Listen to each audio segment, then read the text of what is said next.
good evening. Hi, everyone.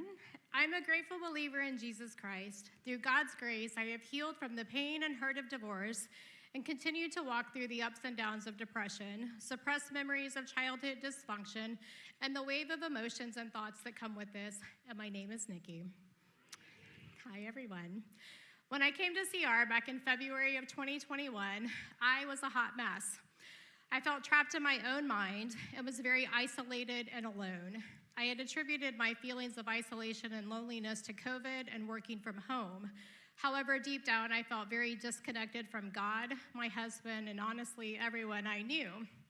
I was an apprentice in a women's small group and was connected, and yet the loneliness and isolation had set in. I craved relationships, but was too scared to leave the comfort of loneliness and isolation, as it was my comfort zone and all that I knew. As I started reading Changes That Heal by Dr. Henry Cloud, Part 2, Bonding to Others, a lot of light bulbs started going off.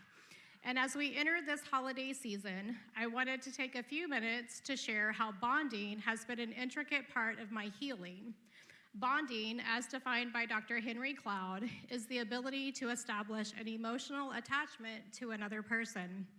For me, when I came to CR, I was so in my head, and I thought that I was the only one struggling with thoughts of being unworthy, not being a good person. No one can understand the hurt, pain, and trauma that has been done to me. Maybe some of you can relate to those thoughts. I honestly had no idea what to expect when I came that first Tuesday, but after sitting through Newcomers 101, I instantly knew I was in the right place. I mean, where else do you go to talk openly about your hurts, habits, and hangups? The following week, I attended my first open share. It was in my first open share that I immediately knew I was not alone in my thoughts, and I had not even said a word yet. As the ladies introduced themselves and shared what they were struggling with, an instant peace fell over me, and the feelings of loneliness began to fade a little. I was still hesitant to go deep, as I was still new to this space and needed to ensure that this place was the real deal before I jumped in. Building relationships and forming bonds takes time and requires hard work. I have learned it is a skill and does not happen as quickly as I would like. I want to share a few takeaways for the bonding process that have helped me, and I hope it helps and encourage you through your recovery. I had to realize the need for bonding. This is something the Bible teaches in Corinthians 12:27, when it describes that we are part of a body, and each part is vital and needed. It is my responsibility to reach out for support, help, encouragement when the isolation starts to creep in. Not only do I have to reach out, but I have to be vulnerable and tell people how I am feeling and what is going on to trigger the feelings of isolation. It also means that I must take risks. Not going to lie, this one is hard, as I don't want to risk getting hurt again. However, it is essential to my recovery and to your recovery. Lastly, I must rely on the Holy Spirit that dwells in me to be my guide. When old thought patterns, eating patterns, lashing out at others, or the isolation and the thoughts of isolation start to creep in, I can choose to revert to my old habits and my old hangups and hurts, or I can reach out, take the risk, and ask for help. God designed us to be in relationship with one another. Being in a relationship with others can be hard, especially if or when those close to you leave unexpectedly, physically hurt you, emotionally or mentally do and say things to hurt you, or they commit adultery, breaking all trust. For me, all of these have happened, and with the help of CR, I have been able to learn how to bond and be in relationships with others because I took the risks needed to bond. I have also witnessed the bonding process take shape through the step study I am facilitating. Extending grace to myself is also a daily practice too. A lifetime of hurts, habits, and hangups do not go away overnight. I had to retrain my brain how I think and retrain my heart and mind to be renewed. This too is a daily process. Be encouraged, keep coming back. It works if you work it, and you are worth it. I'm a grateful believer in Jesus Christ, and I have struggled with the hurts of abandonment, of abuse, and the hang-ups of trying to fit in and trying to be good enough, trying to get recognized. and the habits of people-pleasing, trying to get on everyone's good side, trying to get that a boy. My name is Jay Graves. So, guys, I'm going to need your help tonight. I'm going to be honest. So the first thing I need everybody to do, if you could raise up one hand for me. That one hand, we've got 5 fingers, right? That's a magic number for tonight. You can put your hand down. What I need for you guys to do, because I want this to be kind of interactive tonight, is that at your table, I want each person to start thinking about who are the 5 closest people to you. When you think about yourself and the people that you feel like are your go-tos, back in the day we said, hey, spoon coon. Sometimes we say, the millennials say the tribe. I currently say your posse. Who are those people that are in your posse? Who are those 5 closest people to you? Take a moment and think about those names. And I want you to share with somebody at your table some of the names of your friends that you know that you can go to for anything. You guys are tight, you're close, you're connected. Take a few minutes to do that. Some of you guys know the names right off, so you can write it down and take a moment just to share with somebody at your table. Let me tell you who my 5 people are. So go right ahead. Don't let me stop you. Yep, you can proceed. Go ahead.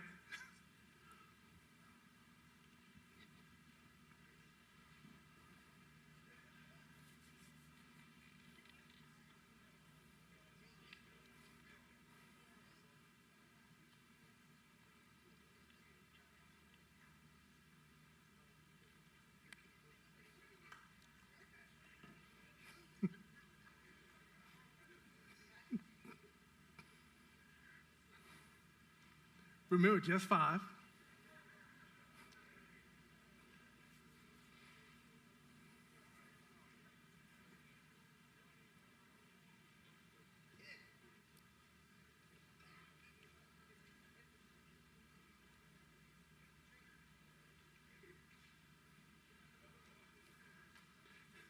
So I'm going to interrupt everybody. If I can get everybody's attention, and you guys could go ahead and bring up that first slide. If I can get everybody's attention, my question for you is, why did you name those particular people? And it's rhetorical, so please don't answer me.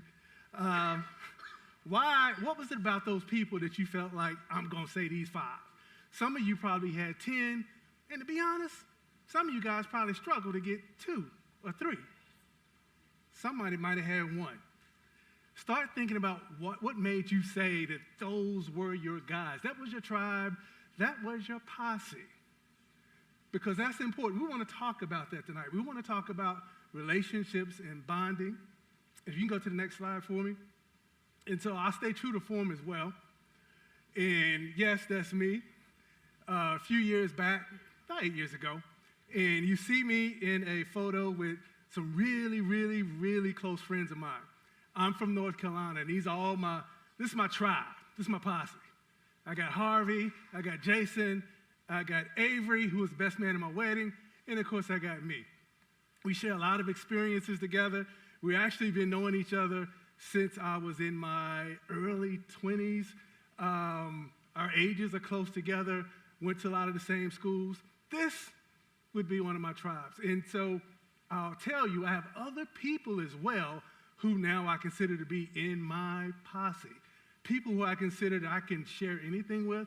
People that I am in relationship with. And when I say relationship, I'm not talking about we know each other, we hang out, we can eat some chicken wings, we watch the game, we can see all that. All that's cool, but I'm saying real relationship. And then I'm in a really, really good relationship with this next slide, as they bring that up. And this particular person, we bonded forever. So this is my lovely bride, the Tanya Green Graves, the queen herself. And the reason I'm showing you this picture, and this is on our actual wedding day, so yes, we look a whole lot younger. She's still as fine as she can be, though, I tell you that. One of the things I want to bring out is the fact that I didn't realize until way after I got married how close of a bond that I would have with my better half, with my wife. because, we took all the vows, to death do us part, sickness and hell, all that good stuff, and we're married, but I realized going through that marriage, has anybody, and you don't have to raise your hand, has anybody been married, but you still felt alone? Don't raise your hand, especially if your wife is here, or if your husband is here. Have you ever been married and you still felt, yeah, we married, and I love this person, but I don't feel close. I don't feel like I'm actually connected. I don't feel like I'm bonding with this other person. And to be honest, I probably experienced some of that myself, and then God allowed us to experience some other things where through these rough waters, we ended up bonding and we ended up getting closer. And it's so crazy how God allowed a situation, bad decisions on my part. Most of you guys know my testimony, my story, and how all of a sudden, these bad decisions that I made, all of this damage that I did, took me to a place where I had to depend on those people who I was bonding with, those guys and a few other guys, some of the guys that are here in this room. And through those relationships, God allowed me to survive the storm of my life. And because of that, it allowed me to grow and bond with my beautiful queen in ways that I would never had imagined. So I want to make sure, that's why I ask everybody that question. When you said your 5 people, did you really mean it? Why did you choose those 5 people? Was it just 5 people that you really knew? Or are these 5 people that you really feel that you're bonding with? So tonight, we're going to talk about what is bonding. And we're talking about bonding in the reference to relationships, in the reference to connection, in the reference to how we together, are we together? What are we doing? How close are we? How deep are we? And as you see, the definition that we're working with is the ability to establish an emotional attachment to another person, as well as the ability to relate to another on the deepest level. Those last 2 words, deepest level, that means something to me. Because again, I got a lot of friends. I recently went back to North Carolina, and I was there, and I was doing a book signing, and a lot of my friends from high school, 30 years ago, they showed up, and man, I was blown away. These guys still remember me. They still love me. I hadn't seen them in 30 years, and I realized I have so many friends. But then I came back to the fact that who knows me, though, on the deepest level? Who knows the good parts of me, those secret parts of me, those parts that I don't want to share with anybody, those parts that I'm a little bit embarrassed about? Because those particular friends that know that, we got bonds. We're together. That's my real posse. That's my real posse. Hosea 6:6 says, I want you to show love, not offer sacrifices. I want you to know me more than I want burnt offerings. So God himself is letting us know, I want you to show love, not offer sacrifices. I want you to show and demonstrate love. I don't want all the other stuff, the excuses, the things you put in place. I want a genuine, deep, affectionate, intimate relationship with you. So we're not just talking about friends now. We're talking about both your friends. We're also talking about your bonding with God the Father.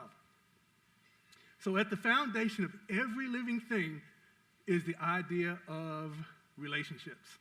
Everything that is alive relates to something else. In the very beginning, God created the heaven and earth. Remember, he created Adam, and he saw Adam was alone, and he created, from Adam's rib, he created Eve. He made Eve. God made all of these different things because relationships are important. One of the things I don't think we think about enough is that God himself has always existed in a relationship. So this is not anything man-made, because if you think about it, who is God?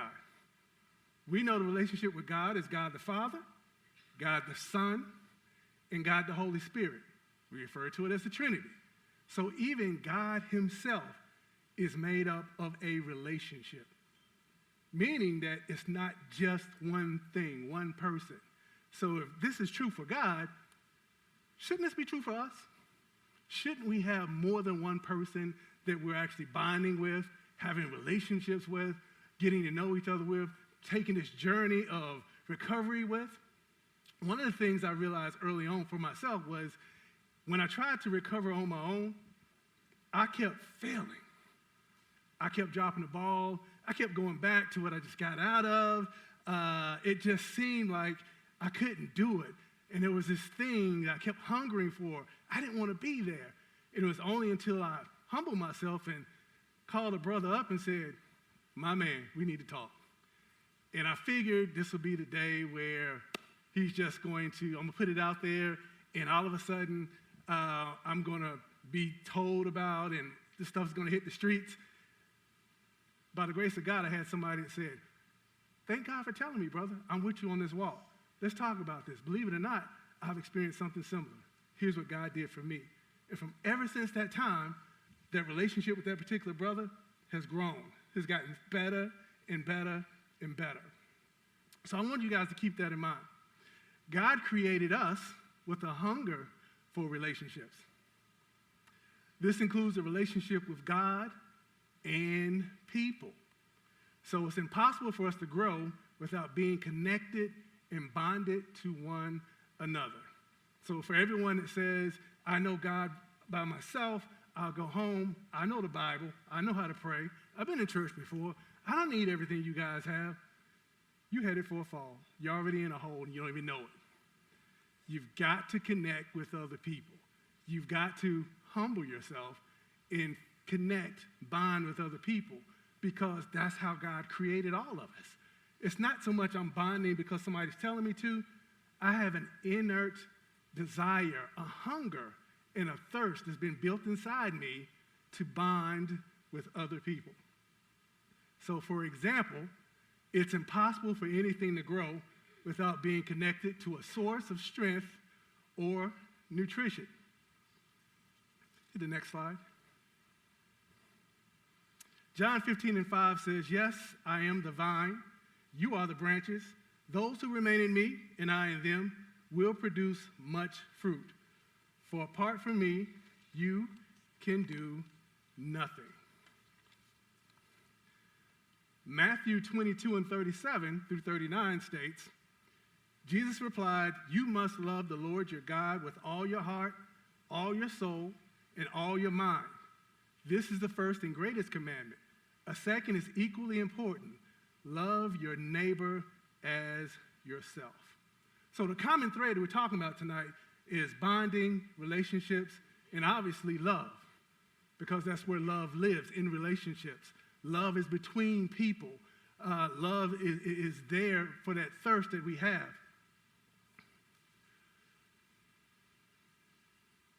Go to the next slide for me.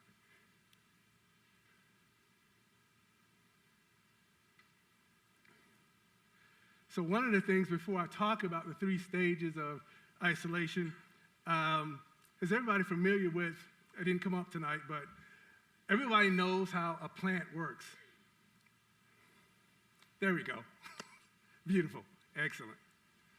I thought this was a really good illustration of connection. This is probably something you've seen in your elementary class, back in chemistry, back in biology, somewhere where we talked about plants and we talked about photosynthesis. But let's talk about how God sees this and how this relates to what we just read about Jesus being the vine and being connected to him. If you look here at the very bottom of this plant, you see is the root system, which tells you it absorbs water and minerals, but that's connected to the stem, which actually supports the plant. All of this is now working together.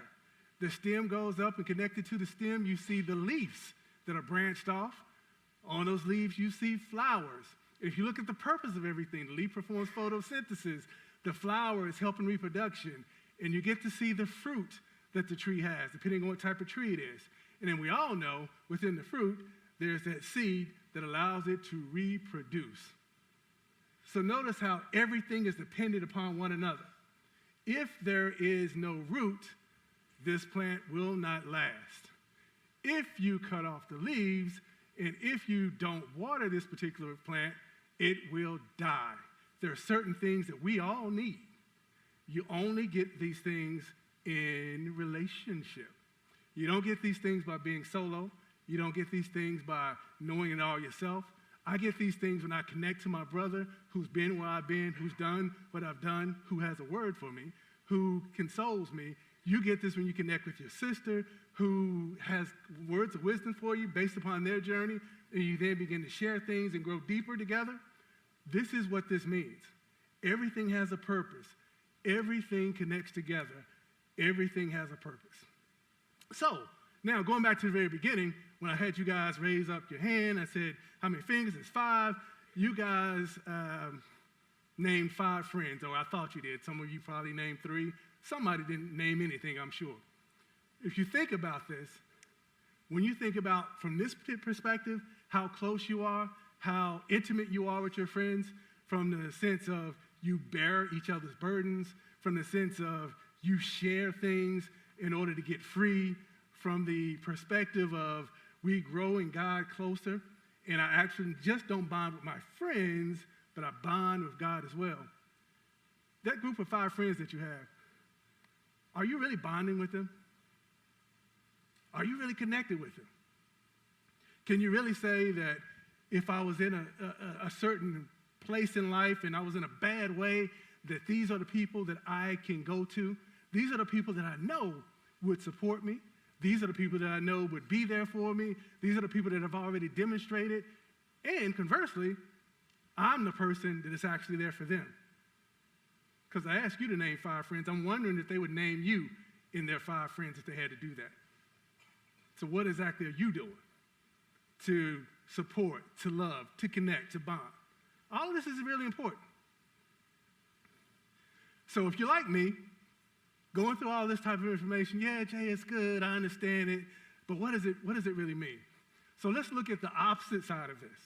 What happens when we fail to bond with God and others?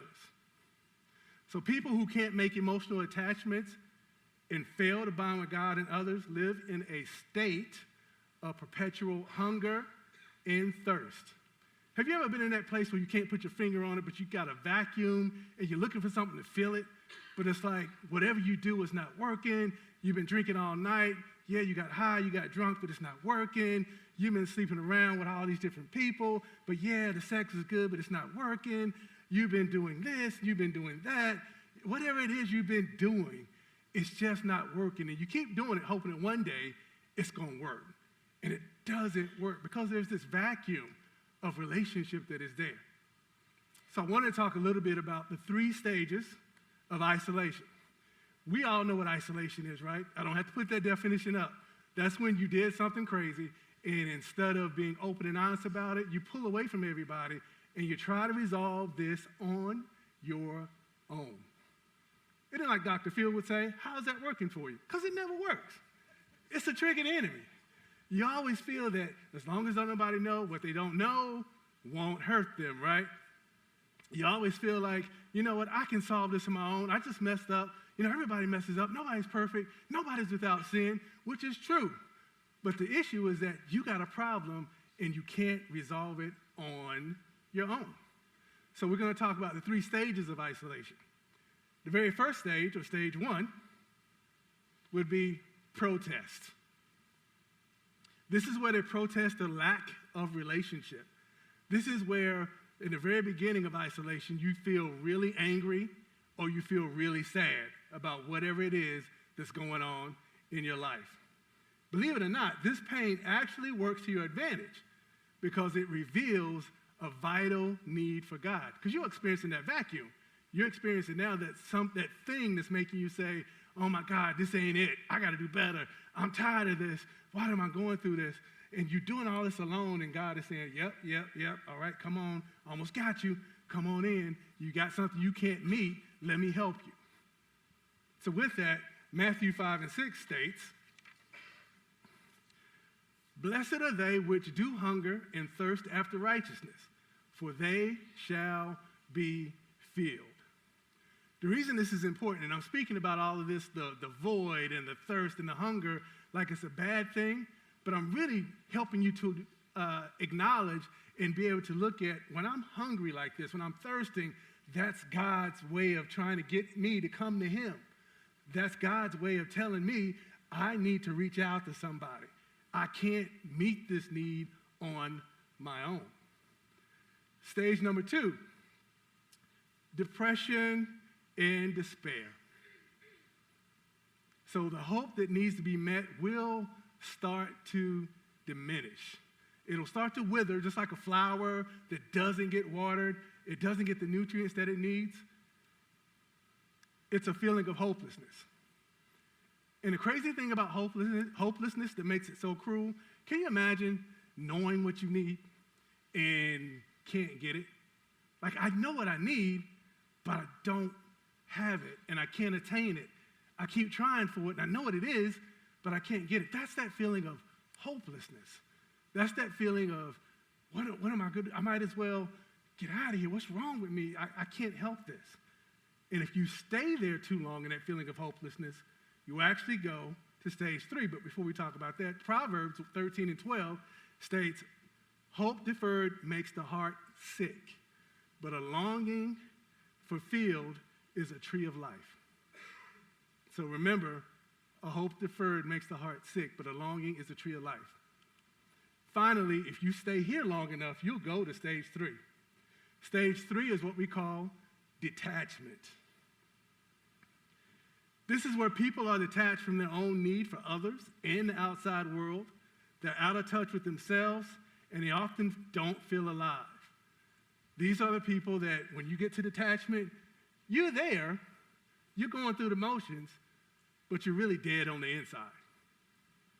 You try to find things to do to distract you, to make you feel alive, but you're still really dead on the inside.